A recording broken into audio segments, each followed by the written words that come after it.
ఇది video start అయిందా? నమస్తే అండి, నా పేరు రామచంద్రారెడ్డి. గత 60 నుంచి 70 రోజుల వ్యవధిలో కంటిన్యూగా నేను రైతులతో మీటింగ్ చేస్తూ, రైతులతో మాట్లాడుతూ, రైతులతో సందిగ్ధం అవ్వడం వల్ల నేను ఇలా ఒంటరిగా అసలు విత్తనం గురించి ఎక్స్ప్లెయిన్ చేయడానికి నాకు సమయం దొరకపోవడం వల్ల ఈరోజు కొద్దిగా సమయం దొరకడం వల్ల మీకు ఈ వీడియో చెప్పడం అయితే జరుగుతుంది. ఏందయ్యా ఈ వీడియో చెప్పడం అంటే, నేను ఏ తోట చూపించట్లేదు, ఏ కాయ చూపించట్లేదు అన్న.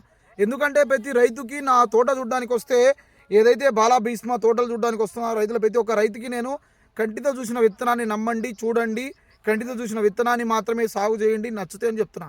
ఇప్పుడు ప్రస్తుతము మాలాగా చాలా కంపెనీలు తీసుకొచ్చి రైతుకు మా విత్తనం బాగుంది చూడండి అంటారు. ప్రతి కంపెనీ ప్రతి విత్తనాన్ని చూడాలా, రైతు బాధ్యత అదే. ఎందుకంటే మన పొలంలో ఏ విత్తనం రాజు అవ్వాలనేది మనమే నిర్ణయించుకోవాలి. ఏదో ఎవరో చెప్తేనో వేరే వాడి పొలంలో చూస్తేనో కాదు, నీ కంటితో నువ్వు చూసి వెళ్ళి దాన్ని ఎంచుకుంటేనే నీ పొలానికి అది సరిపోతుందా లేదో తెలుస్తుంది. ఉదాహరణకి ఇక్కడ చూడండి, నేను ఏది వంగబడి ఇప్పుడు అందరూ ఏంటంటే, అన్న ఈ విత్తనం చూడు, ఈ తోట చూడంటే అందరు నవ్వుతున్నారు. అన్నా మీరు నవ్వుతున్నది వాస్తవమే. ఇప్పుడు నేను చెప్పింది మీరు వంగబడి ఇలా చెక్ చేసుకోలేదనుకోండి, రేపు మన తోటను చూసి మిగతా రైతులు నవ్వే పరిస్థితి వస్తుంది. అలాగే నేను చెప్పేది ఏంటంటే, చూడండి ఎంత ఎర్రగా వెళ్ళిపోయిందో విత్తనం. అదే ఇప్పుడు ఇటు సైడ్ చూడండి ఎంత నల్లగా ఉందో. ఇప్పుడు వచ్చేసరికి జనవరి 19వ తారీఖు, అంటే అన్ని చోట్ల నల్లిత ప్రభావం ఎక్కువగా ఉండి, ఇటు సైడ్ నేను చేయి చూపించిన కలిసి చూడండి ఎలా ఎర్రగా పండాకు తెగులు వచ్చిందో. అదే మటుబట్టిగా గెట్టు చూడండి, ఈ గెట్టు కూడా చూపించండి తిరుమలరావు గారు. సో ఇప్పుడు ఇక్కడ చూడండి ఎంత క్వాలిటీగా ఉందో తోట. మరి ఎందుకు ఇలా ఉంది?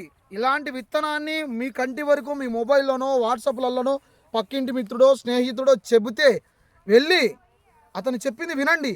విన్న తర్వాత ఓహో ఇంత బాగుంది ఆ తోట, అంటే నా మిత్రుడు చెప్తున్నాడు, నా పక్కింటోడు చెప్తున్నాడు అంటే వెళ్ళి చూడండి ఒకసారి, అరే ఇటు చెప్పిన విధంగా ఈ తోట ఉందా లేదా అని. ఎందుకు చెప్తున్నానంటే, ఇరుగు చల్లనా పొరుగు చల్లనా అన్నారు. మన చుట్టుపక్కల ఇంటి వాళ్ళు కానీ మన పొలం చుట్టుపక్కల పొలాలు కానీ మంచిగా ఉంటే మనకు మంచి జరుగుద్ది అనేది పెద్దలు ఊరికినే చెప్పాలి. అలాగే నీ పక్క తోట వాడు, నీ పక్క మిత్రుడు చెప్తే వెళ్ళి ఆ తోటను చూడు, ఈ విత్తనం నాకు సరిపోతుందా లేదా, నేను పెట్టే పెట్టుబడికి ఈ విత్తనం సరైన విత్తనమా కాదా అని. ఇప్పుడు మీరు చూస్తున్నటువంటి విత్తనం వచ్చేసరికి బాలా అనే విత్తనం. చూడండి ఎంత క్వాలిటీగా ఉందో, ఒకసారి దగ్గరగా చూపించండి. పక్కనే నల్లి వచ్చింది, పండాకు తెగులు వచ్చింది, న్యూట్రియన్స్ డెఫిషియన్సీ పొలంలో అనుకోవచ్చు.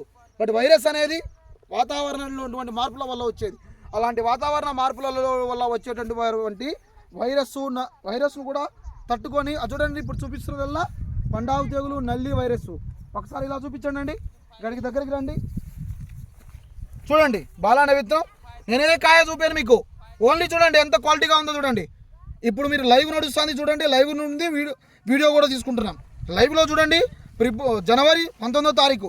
దీని పక్కనే ఇక్కడ చూడండి ఏ విధంగా నల్లి వచ్చిందో,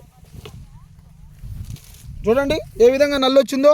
మరి ఇదే మరి రెండు మిరప తోటలే కదా, ఒకటి ద్రాక్ష తోట ఒకటి యాపిల్ తోట కాదు కదా. మరి ఈ తోటలో ఎందుకు క్వాలిటీ ఉంది ఆలోచించండి అన్న.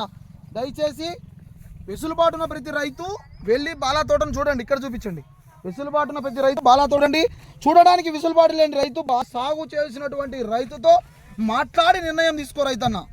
దయచేసి మాట్లాడకుండా ఇప్పుడు యూట్యూబ్లలో వస్తారు. ఇప్పుడు యూట్యూబ్లో ఏమంటున్నారంటే, అరే వీడు వంగబడి చూడమన్నా ఇంకోటి పెడమన్నా చూడరు, నా యూట్యూబ్లో చూసి మాత్రం ఇంతరా ఎంచుకుంటారనే ఏర్పడిపోయిందలే.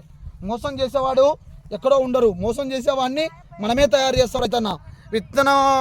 విత్తనం వరకు ఎవరిని నమ్మకు. దయచేసి నీ కంటితో వెళ్ళి చూసి నిర్ణయం తీసుకో, నీ పొలంలో ఏ విత్తనం రాజైతో. అదే నా సందేహం.